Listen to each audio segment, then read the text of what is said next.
Good day, everybody. Mr. Hogan again here with your announcements for Friday, January 14th, 2021. We've made it through a full week of classes here. Good job, everybody. All right, on the birthday list today, I've got no birthdays today. However, on Sunday, on January 16th, Tessa Heinen has a birthday, so happy birthday to you. And then on Monday, January 17th, we're not here because of Martin Luther King Day. We've got three. We've got Anthony Lee, Ellie Perez, and Grant Posnick. So happy birthday to all three of you, plus Tessa.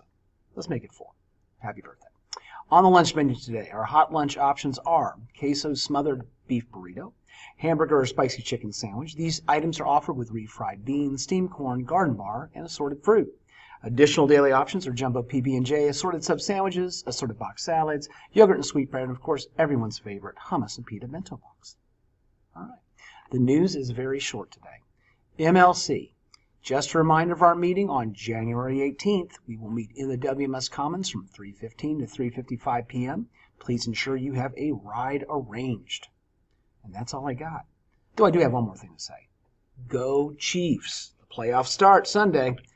Let's do it. All right. That's all I got. Well, that's not all I got. Of course, there's one more thing. Last but not least, do you know what it is? Please stand for the Pledge of Allegiance.